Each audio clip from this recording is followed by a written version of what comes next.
Welcome to KG online platform.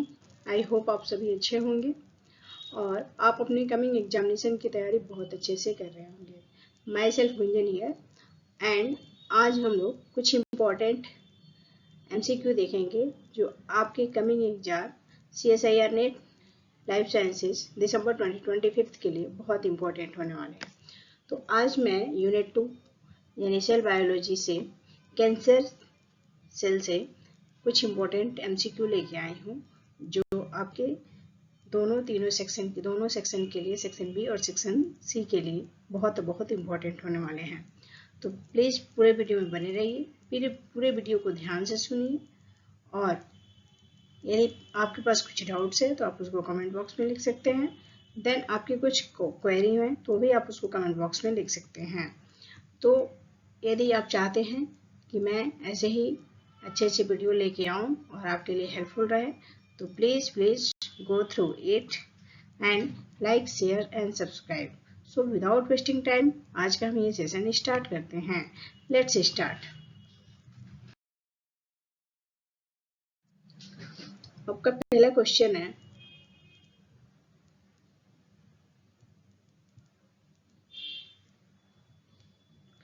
a researcher treats cell with a chemical that inhibit the anaphase promoting complex यानी साइक्लोसोम APC/C. Which of the following is the most immediate consequence? एक researcher जो है cell को chemical से treat करते हैं। एक ऐसा सेल है जो केमिकल से ट्रीट किया जाता है जो एनाफेज प्रोमोटिंग कॉम्प्लेक्स को क्या करता है, इनहिबिट करता है, APS को इनहिबिट करता है। तो उससे रिलेटेड कुछ कंसिक्वेंस हैं, वो सबसे मोस्ट इम्पॉर्टेंट कंसिक्वेंस क्या होगा? ऑप्शन ए है arrest in metaphase due to failure of chromosome alignment. Option B है arrest in metaphase due to failure of cohesion cleavage.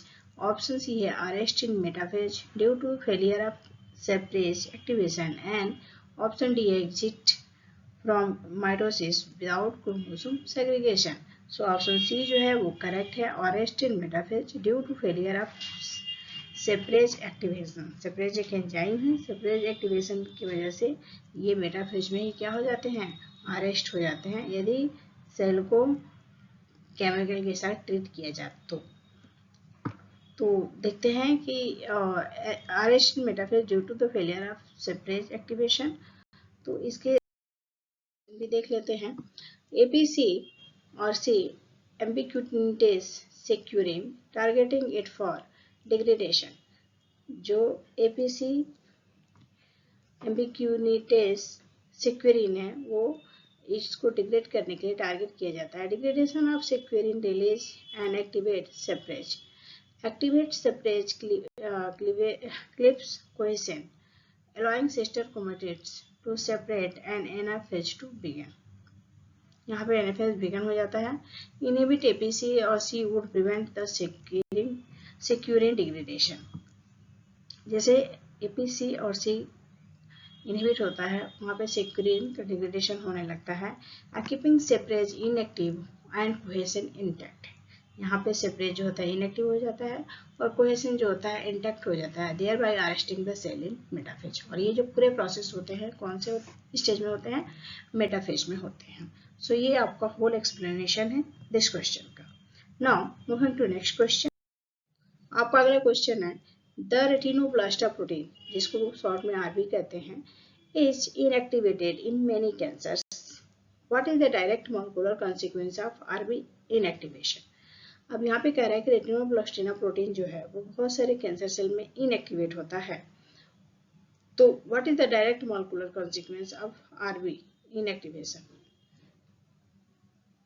RB का जो इनएक्टिवेशन सीक्वेंस है वो क्या है?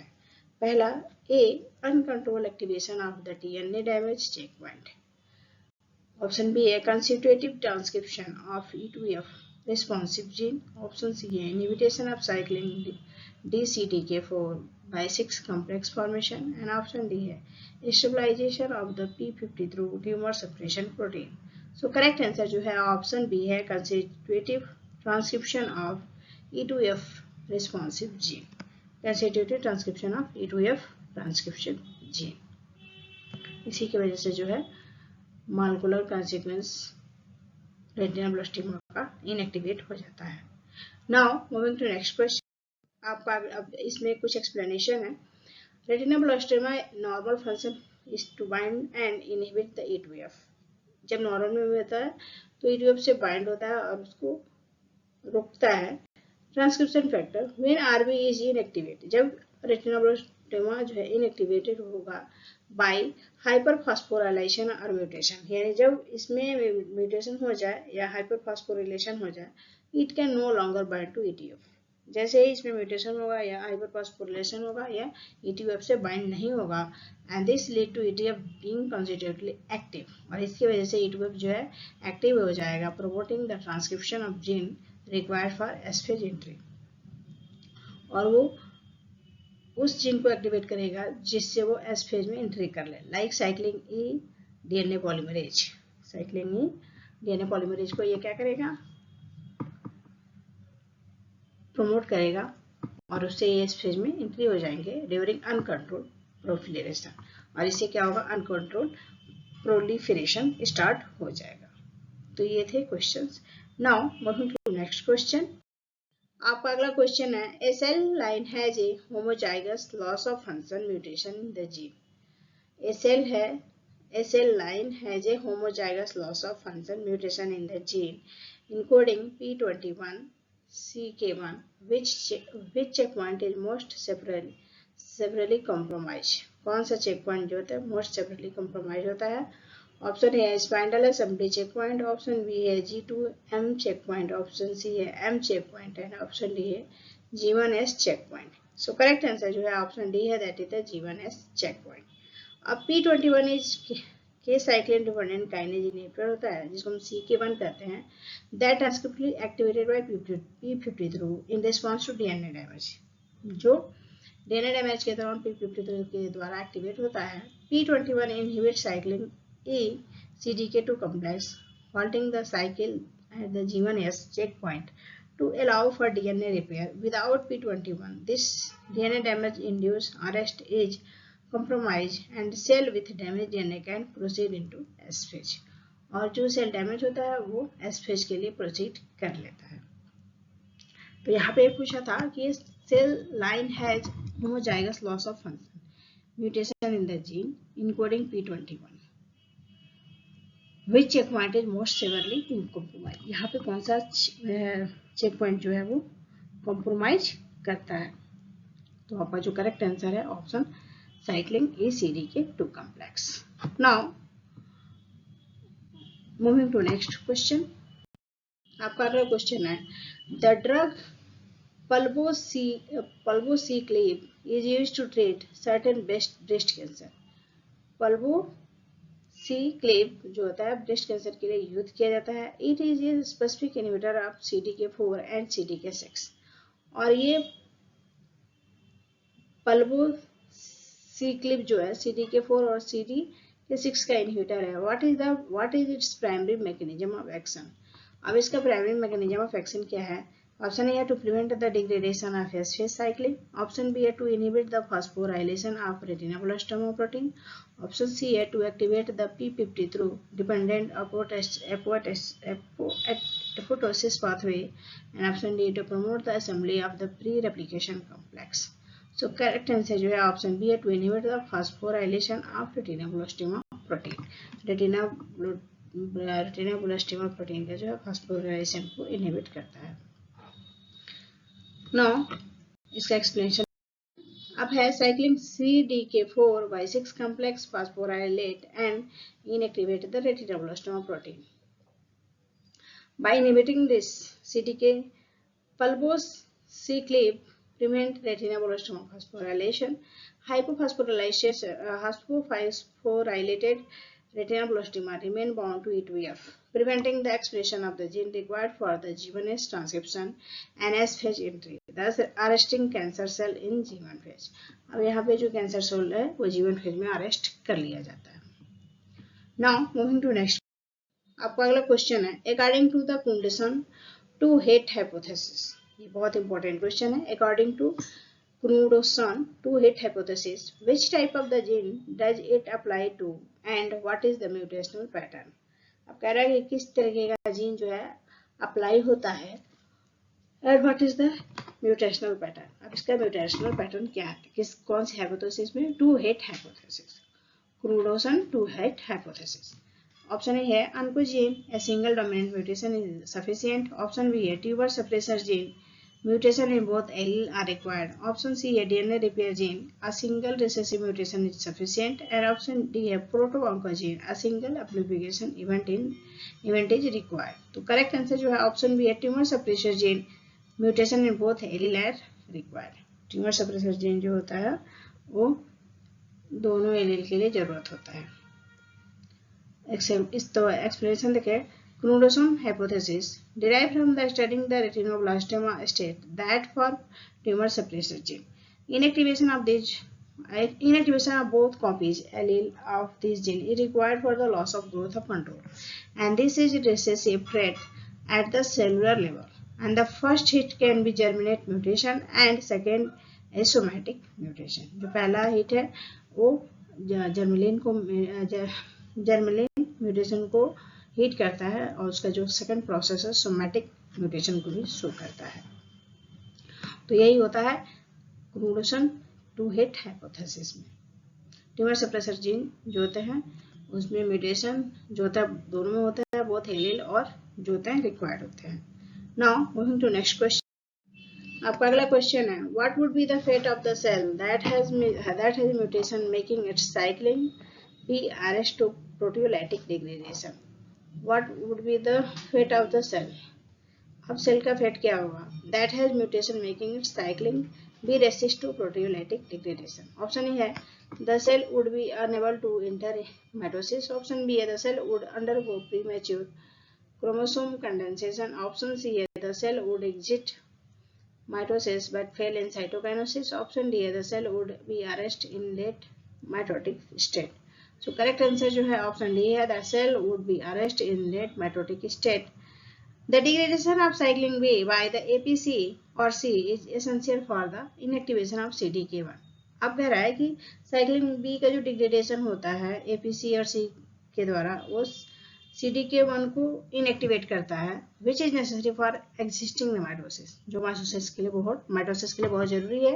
If cyclin B cannot be degraded, CDK1 remain active. यदि cyclin B जो है डिग्रेड नहीं होगा तो CDK1 एक्टिव रहेगा and the cell can not complete mitosis and exit to G1 phase. और इस तरह से सेल में माइटोसिस नहीं होगा और वो G1 फेज को एग्जिट नहीं करेगा leading to permanent arrest in mitotic state. और ये जो होगा माइटोटिक स्टेट में परमानेंट अरेस्ट हो जाएगा. Now moving to next question. आपका अगला क्वेश्चन है which of the following statement best describe the role of protooncogene. अब कह रहा है कि कौन सा स्टेटमेंट जो है प्रोटोऑन्कोजीन को डिस्क्राइब करता है. ऑप्शन ए है it encode a protein that promote apoptosis under दो स्ट्रेस कंडीशन. ऑप्शन बी है it function as a negative regulator of the cell cycle. Option C है it is normal gene involve in the promoting the cell growth and division. And option D है it is only expressed in the cancerous or pre-cancerous cell. So correct answer जो है option C है it is the normal gene involve in the promoting the cell growth and division. यह एक normal gene होता है जो cell growth और division में इन्वॉल्व होता है. Protooncogene are the normal cellular gene that encode the positive regulator of the cell cycle such as a growth factor, receptor and signal transducer. They become oncogene when mutated or overexpressed. वो oncogene तभी होते हैं जब या तो mutated हो जाए या ज़्यादा एक्सप्रेस हो जाए leading to hyper active uncontrolled signalling. और उसकी वजह से यह हाइपर एक्टिव हो जाते हैं और अनकंट्रोल सिग्नलिंग होती है. Hello friend, moving to next question. The ATM and ATR kinase are crucial for cell cycle checkpoint. The ATM and ATR kinase are crucial for cell cycle checkpoint. Their primary role is to. इनका primary role क्या है? जैसे ATM और ATR जो होता है cell cycle check point के लिए यूज किया जाता है तो उनका प्राइमरी फंक्शन क्या है. ए ऑप्शन ए है directly degrade cyclin protein. Option B है phosphorylate and activate CDKS. Option C है sense DNA damage and phosphorylate के effector protein like P53 and option D है act as a transcription factor for DNA repair enzyme. So correct answer जो है option C है। Sense DNA damage and phosphorylate के effector protein like P53 sense DNA damage and phosphorylate K effector protein like P53। अब इसका explanation देख लेते हैं। ATM जिसका फुल फॉर्म है एटेक्जिया टेलेंजिनेक्टेसिया म्यूटेटेड एंड एटीआर का एटेक्जिया टेलेंजिनेक्टेसिया and RD3 related are PI3K like kinase that are activated by DNA double stranded break and replication stress respectively। जो ATM है और ATR और PI3 के जो है काइनेज की वजह से वर्क करता है, एंजाइम की वजह से वर्क करता है। That are activated by DNA double stranded break. जब DNA double stranded break down होता है और उसका रेप्लिकेशन स्ट्रेस में रहता है तो वो एक्टिवेट होता है। They act as a central transducer in the DNA damage response pathway by phosphorylating and activating the downstream effector including P53। तो ये जो है एट एज सेंट्रल ट्रांसड्यूसर की वजह से जैसे काम करता है, जो डीएनए डैमेज को रिस्पांस के पाथवे को फॉस्फोरिलेटिंग करता है और activating the downstream effector including the P53। CCK1 and CHEK1 and CHEK2 which then halt the cell cycle। और यहाँ पे P53 CCHEK1 and CCHEK2 जो होता है वो सेल साइकिल को हॉल्ट कर देता है। नाउ मूविंग टू आज हमने कुछ इंपॉर्टेंट क्वेश्चंस देखे विथ एक्सप्लेनेशन के साथ, और ये बहुत इंपॉर्टेंट क्वेश्चंस है। आई थिंक पार्ट सी के लिए तो बहुत ही यूजफुल रहेगा क्योंकि ये एप्लीकेशन बेस्ड क्वेश्चन है। तो प्लीज़ वीडियो अच्छी लगे तो लाइक कीजिए, शेयर कीजिए, कमेंट कीजिए एंड सब्सक्राइब कीजिए। Thank you everyone. Have a good day. Take care.